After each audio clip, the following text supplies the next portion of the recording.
Today we have discussed marketing management second TY BCom semester 5th. Myself Monica Ahir MCom B.Ed. बाजार मागणी. आज आपण बाजार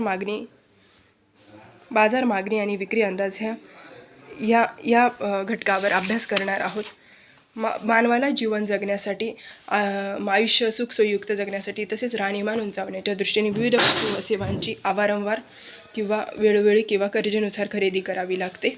प्रत्येक व्यक्तीच्या गरजा, आवडीनिवडी, राहणीमान, उत्पन्न, क्रयशक्ती वेगवेगळ्या असतात. त्यामुळे लोकांच्या गरजेनुसार वस्तू किंवा सेवाला मागणी निर्माण होते. तर मागणी म्हणजे काय? मानवाच्या विविध गरजा पूर्ण करण्यासाठी मोठ्या प्रमाणात वस्तू व सेवांची निर्मिती होणे महत्त्वाचे असते. अनेक उत्पादन संस्था बाजारपेठेचा अभ्यास करून उपभोक्त्याचा कल विचारात घेऊन वस्तू व सेवांची निर्मिती करतात. आज आपण मागणीचा अर्थ आणि व्याख्या बघणार आहोत. बाजारपेठेत उपलब्ध असणाऱ्या अनेक वस्तूंपैकी विशिष्ट वस्तू खरेदी करण्याबाबत घेतलेला निर्णय म्हणजे उपभोक्त्याने केलेली मागणी होय. म्हणजे बाजारपेठेत जी वस्तू निर्माण होते ती वस्तूचा उपभोग म्हणजे त्या गोष्टीचा वापर केलेला असला की ती मागणी असे होते. परंतु त्यासाठी उपभोक्त्याला अनेक गोष्टींचा सारासार विचार करावा लागतो. त्यामध्ये जसे वस्तूंची गरज, वस्तूंचे आकारमान, रंगसंगती, दर्जा, गुणवत्ता, उपलब्धता, पर्याय वस्तूंच्या किमती, वस्तू खरेदी करण्याची इच्छा, राहणीमान, सण समारंभ किंवा तत्सम प्रसंग, ग्राहकांची आर्थिक परिस्थिती इत्यादी गोष्टींचा आपल्याला विचार करावा लागतो. तर मागणीची व्याख्या काय येईल? आर्थिक शक्तीचे पाठबळ लाभलेली इच्छा म्हणजे मागणी होय. दुसरी व्याख्या विशिष्ट किमतीला वस्तूचे जितके नग खरेदी केली जातात त्या वस्तूची मागणी होय. वैयक्तिक मागणीचे निर्धारक घटक यामध्ये दोन प्रकार पडतात: वैयक्तिक मागणी आणि बाजारपेठ मागणी. वस्तूची किंमत म्हणजे कोणत्याही वस्तू किंवा सेवेला असलेली मागणी ही बऱ्याच वेळा किंमत या घटकावर अवलंबून असते. उपभोक्त्याच्या दृष्टीने पाहता कमीत कमी किमतीत चांगला दर्जा किंवा गुणवत्ता असलेल्या वस्तूंना नेहमीच बाजारपेठेत प्राधान्य दिले जाते. उत्पन्नामध्ये काय येईल? तर व्यक्तीच्या उत्पन्नावरून त्याची क्रयशक्ती किती आहे हे समजते आणि त्यानुसार वस्तू किंवा सेवांची मागणी करतात.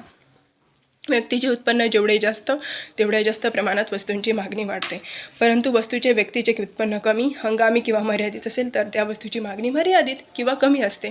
प्रत्येक व्यक्तीचं उत्पन्न काय असतं? वेगवेगळं असतं. त्यामुळे वस्तूच्या मागणीवर त्याचा परिणाम होतो. सवयी व प्राधान्य. प्रत्येक ग्राहकाच्या सवयी या वेगवेगळ्या असतात. ग्राहकांची विचार करण्याची पद्धती वेगवेगळी असते, विचारसरणी वेगळी असते, मानसिकता या सर्व घटकांवर सवयी अवलंबून असतात. जसे काही ग्राहकांना वर्षानुवर्ष एकच ठराविक ब्रँड वापरण्याची सवय असते. म्हणजे जीवनावश्यक वस्तूंविषयी चैनीच्या वस्तूंपर्यंत त्यांनी सगळ्यात वस्तू किंवा सेवेच्या उत्पादन कंपन्या व ब्रँड ठरवलेले असतात.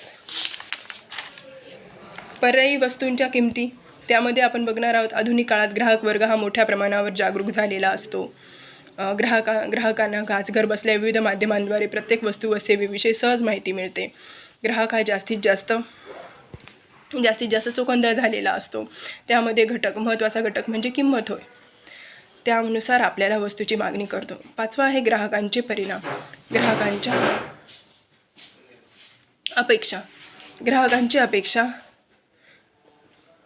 ग्राहकांची अपेक्षा प्रत्येक वस्तूच्या बाबतीत काही ना काही असतेच.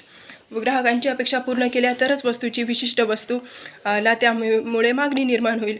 आणि मागणी जर निर्माण झाली तर त्यासाठी वस्तूचा दर्जेदारपणा, टिकाऊपणा, उपयुक्तपणा, गुणवत्ता असलेली वस्तू अशी मागणी झालेली त्या वस्तूला जास्तीत जास्त मागणी तयार होईल.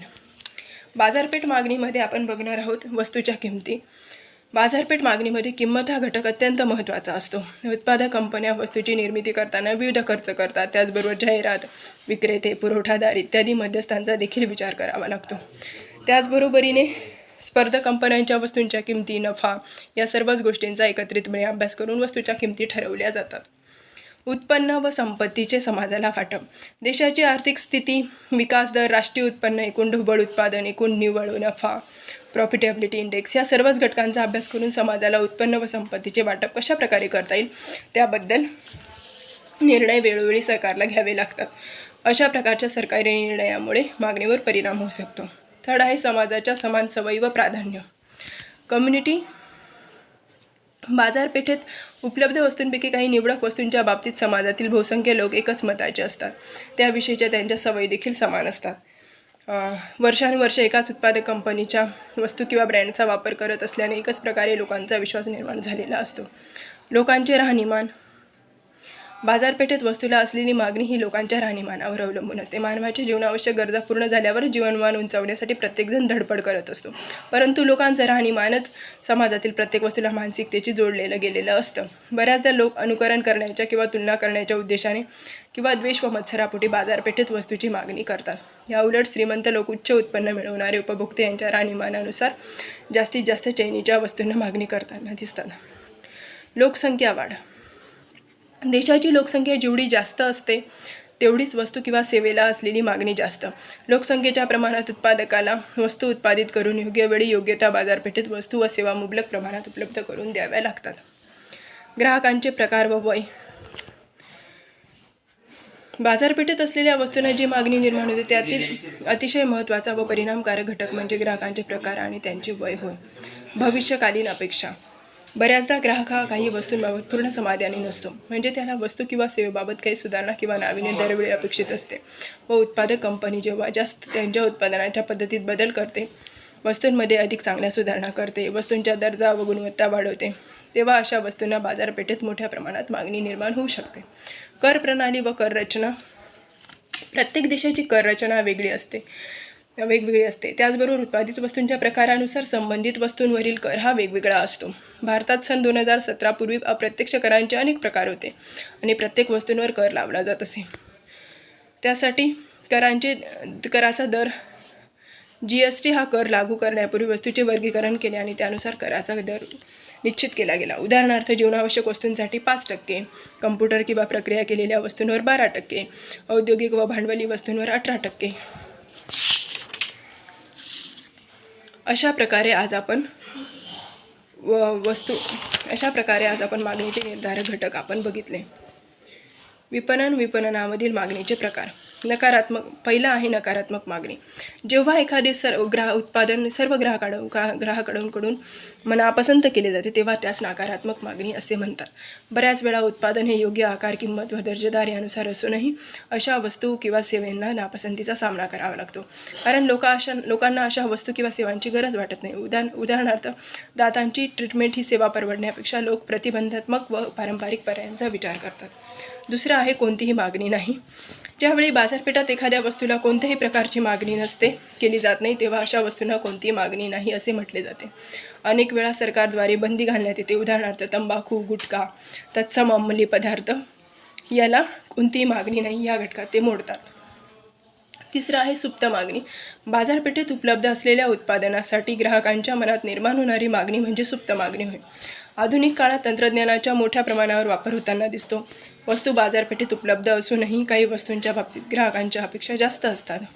त्याप्रमाणे कंपन्यांना ग्राहकांच्या अपेक्षा कळवल्या जातात वस्तूची निर्मिती करण्यासाठी. उदाहरणार्थ 5G ॲपल आयफोन हा फक्त ऑनलाईन विक्रीसाठीच उपलब्ध आहेत किंवा काही वस्तूंच्या लिमिटेड एडिशन अशी हायलाईट लाईन वापरतात. अशा प्रकारे ग्राहकांना आकर्षित करून त्यातील सुप्त मागणी निर्माण करतात. चौथं आहे घटती मागणी. घटती मागणी म्हणजे बाजारपेठेत वस्तूंची मागणी कमी होणे होय. म्हणजे जी मागणी कमी होते, घटते म्हणजे घटती मागणी. त्या शब्दातच आपल्याला त्या शब्दाचा अर्थ कळतो. वस्तू जीवनचक्रातील ही एक अवस्था असते आणि या अवस्थेचा सामना म्हणजेच प्रत्येक उत्पादन कंपनीला करावा लागतो. एका विशिष्ट काळानंतर वस्तूला असलेली मागणी कमी होत जाते, कारण बऱ्याचदा स्पर्धक कंपन्यांच्या उत्पादित वस्तूंना जास्त मागणी निर्माण होते किंवा वस्तूंची गुणवत्ता कमी झाली किंवा वस्तूचा दर्जा ढासळला तर वस्तूंना बाजारपेठेत तेवढी मागणी येत नाही. परिणामी वस्तूंची मागणी घटत जाते. पाचवा आहे अनियमित मागणी. अनियमित मागणीला अनिश्चित मागणी असेही म्हटले जाते. हंगामी वस्तूंच्या बाबतीत वस्तूंना असलेली मागणी अनियमित असते. काही वस्तू या विशिष्ट हंगामापुरत्या किंवा कालावधीपुरत्याच तयार केल्या जातात, परंतु त्यापैकी किती वस्तूंना मागणी येईल किंवा कशा प्रकारे येईल याबद्दलचा अंदाज लावणे उत्पादक कंपनींना देखील शक्य नसते. सहावं आहे पूर्ण मागणी.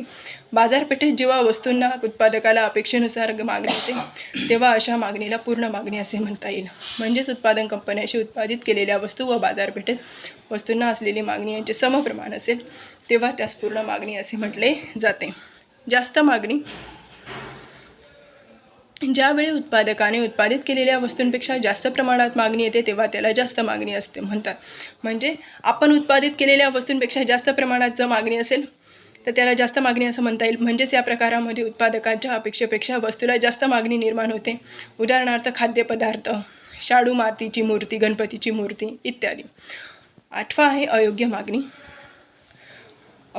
अशा प्रकारच्या मागणी ही उत्पादक कंपनीसाठी तसेच ग्राहकांसाठी देखील धोकादायक ठरू शकते. कायदेशीरदृष्ट्या जर काही वस्तूंची निर्मिती बंद करण्याचे स्पष्ट निर्देश सरकारने जरी केले असतील किंवा अशा काही वस्तूंमुळे सामाजिक हानी होणार असेल तर अशा वस्तूंची मागणी ही अयोग्य असते. उदाहरणार्थ सिगारेट, ड्रग्स, कोकेन इत्यादी. विक्री अंदाज. विक्री अंदाजपत्रक आणि विक्री हस्ता. विक्री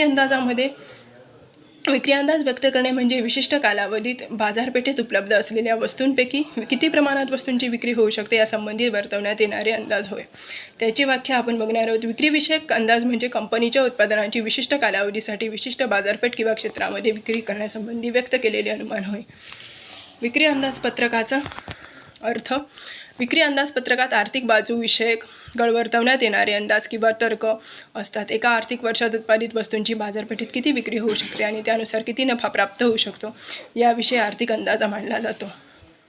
विक्री अंदाजपत्रकाची व्याख्या. विक्री अंदाजपत्रक म्हणजे एखाद्या उत्पादक कंपनीला विशिष्ट कालावधीत किंवा आर्थिक वर्षात आपल्या उत्पादनाच्या विक्रीपासून मिळणाऱ्या आर्थिक लाभाविषयी केलेला अंदाज होय. विक्री अंदाजपत्रक तयार करताना उत्पादक कंपनीने बाजार मूल्य, वस्तूंची किंमत, स्पर्धक कंपनीची वस्तूंची किंमत, उत्पादन खर्च, उत्पादन क्षमता इत्यादी घटकांचा विचार केला जातो. विक्री अंदाजपत्रक तयार करण्याचे टप्पे. कालावधी निश्चित करणे. विक्री अंदाजपत्रक तयार करताना सर्वप्रथम कालावधी निश्चित करणं महत्त्वाचं असतं. उत्पादक कंपन्या कोणत्या प्रकारच्या वस्तू किंवा सेवा तयार करतात त्यानुसार कालावधी निश्चित केला जातो. दुसरा आहे विक्रीविषयक भूतकालीन परिस्थितीचा आढावा घेणे. विक्री अंदाजपत्रक तयार करण्याची दुसरी परंतु महत्त्वाची पायरी मानली जाते. उत्पादक कंपन्यांना मागील गतकालीन म्हणजे 3 ते 5 वर्षाची विक्री याविषयी अभ्यास करणे अपेक्षित असते. थर्ड आहे बाह्य स्रोतांकडून माहिती मिळवणे. अनेकदा स्पर्धक कंपन्यांच्या वस्तू, किमती, बाजारपेठा या सर्वच बाबींचा आढावा घेण्यासाठी व स्पर्धेत टिकून राहण्याच्या दृष्टिकोनातून उत्पादक कंपनीला सातत्याने बाह्य स्रोतांकडून माहिती मिळवावी लागते. ग्राहकांच्या आवडीनिवडीत सातत्याने बदल होत असतील किंवा अनेक पर्यायी वस्तू उपलब्ध होत असतील तर अशावेळी आपल्या वस्तूंमध्ये योग्य ते बदल करून वस्तू बाजारपेठेत विक्रीसाठी आणता येते. परंतु त्यासाठी बाह्य स्रोतांकडून माहिती मिळवणे गरजेचे असते. चौथा आहे सध्या बाजारपेठेतील परिस्थिती जाणून घेणे. बाजारपेठेत दररोज सातत्याने बदल होताना दिसतो. आधुनिक तंत्रज्ञान, पर्यायी वस्तू, किमती, दर्जा, वस्तूंमध्ये नाविन्यता तसेच बाजारपेठेत नियमित येणारी नवनवीन उत्पादने या सर्वच घटकांचा उत्पादक कंपनीला सातत्याने शोध घेणे गरजेचं असतं. बाजारपेठेत नेमकी काय परिस्थिती आहे, तसेच कोणत्या वस्तूला मागणी आहे, तसेच ग्राहकांमध्ये कितपत जागरूकता आहे या सर्व बाबींचा आढावा घेतला जातो. विक्री हिस्सा कोटा व्याख्या. विक्री हिस्सा हा उत्पादनाच्या निर्मिती विभाग, उत्पादक कंपनीच्या शाखा किंवा विक्री प्रतिनिधीसाठी निश्चित करण्यात आलेली विक्रीविषयक उद्दिष्टे असतात. विक्री पुरवठ्याची उद्दिष्टे. विक्री व्यवस्थापन आणि व्यावसायिक पर्यावरण. अशा प्रकारे आज आपण विपणनातील मागणीचे प्रकार, विपणन म्हणजे काय, विक्री अंदाजपत्रक म्हणजे काय या घटकांचा अभ्यास केला आहे आणि तसेच विक्री हिस्सा आणि कोटा यांचा देखील अभ्यास केलेला आहे. धन्यवाद.